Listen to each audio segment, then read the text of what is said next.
जय श्री राधे गोविंद। स्वागत है आपका हमारे चैनल सनातन कर्म में, जहां हम सनातन धर्म के गूढ़ तत्वों को समझने का प्रयास करेंगे। कार्तिक मास के महत्व को सबसे पहले गुरुवार को वंदन करते हुए प्रारंभ करती हूँ। दुखों का नाश करने वाले और सारी सृष्टि का पालन करने वाले भगवान श्री गणेश के श्री चरणों में वंदना करती हूँ और ज्ञान की देवी माता सरस्वती का आशीर्वाद लेकर गुरुदेव के श्री चरणों को प्रणाम करती हूँ। अब मैं भगवान की श्रद्धा और भक्ति में डूबकर कार्तिक मास की कथा दूसरा अध्याय सुनाती हूँ। कार्तिक मास की जय, कार्तिकेय ठाकुर की जय। सभी ध्यान से सुने। पूर्व जन्म की कथा सुन सत्यभामा हुई प्रसन्न। कार्तिक व्रत स्नान की महिमा सुनी अनन्य। सूर्य जी कहने लगे, श्री कृष्ण भगवान ने आगे का हाल सुनाते हुए कहा कि अपने पिता एवं पति की मृत्यु का हाल सुनकर गुणवती अत्यंत दुखी हुई और रुदन करने लगी। हे स्वामी, हे पिता, आप लोग मुझे किसके सहारे छोड़कर चले गए? मैं निराश्रय कैसे रहूंगी? मेरे भोजन वस्त्र का प्रबंध अब कैसे होगा? कौन करेगा? मेरे पास तो कुछ भी नहीं है। मैं किसकी शरण जाऊं? वैधव्य का यह कोप मेरे ऊपर किस प्रकार हुआ? अब मैं कहाँ जाऊं, कहाँ बैठूं और क्या करूं? श्री कृष्ण बोले, इस प्रकार विलाप करती हुई केले के पत्ते की भांति कांपती हुई वह अंत में धरती पर गिर पड़ी। कुछ समय बाद जब वह सावधान हुई तो उठकर पुनः विलाप करने लगी। कुछ समय वह शोक सागर में डूबी हुई रही। तत्पश्चात उसने घर की वस्तुओं को बेचकर द्रव्य एकत्र किया और तब अपने पिता और पति की परलौकिक क्रियाएं संपन्न करके वह अपनी इंद्रियों को वश में रखे शुद्ध सात्विक जीवन उसी नगरी में बिताने लगी। वह अपने जीवन पर्यंत सभी एकादशी व कार्तिक मास के व्रतों को करती हुई अंत में मोक्ष को प्राप्त हुई। हे प्रिय, कार्तिक मास का व्रत तथा एकादशी के सभी व्रत मुझे अत्यंत प्रिय हैं। कार्तिक मास में तुला राशि पर सूर्य के निकलने पर प्रातः काल का स्नान बहुत महत्व का है। यह मुक्ति का दाता है।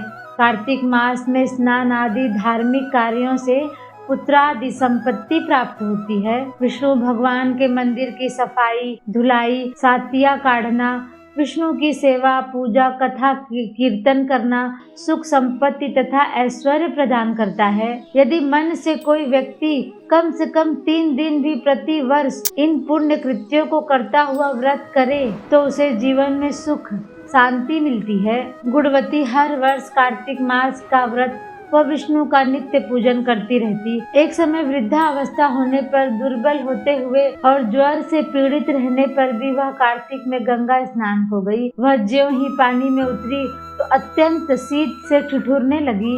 वह थर थर कांपती हुई जल में गिर गई। उसी समय गुणवती ने आकाश से विमान उतरता हुआ देखा जिस पर गरुड़ की ध्वजा लगी थी।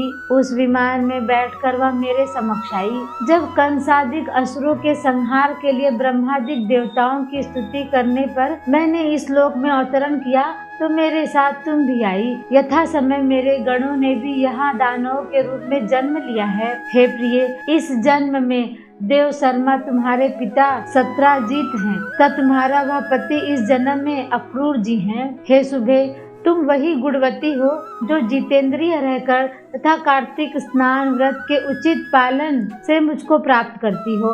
तुमने जो कभी मेरे मंदिर में तुलसी का एक पौधा लगाया वही पौधा अब कल्प वृक्ष के रूप में है। तुमने कार्तिक में जो दीप दान किए तथा मेरी सेवा पूजा संयम नियम के साथ की उसी से तुम में तुम्हारे गृह में लक्ष्मी का निवास है। तुमने संपूर्ण व्रताधिक पति स्वरूप भगवान को अर्पण किए, उसी के फल की प्राप्ति से तुम मेरी भार्या बन सकी हो।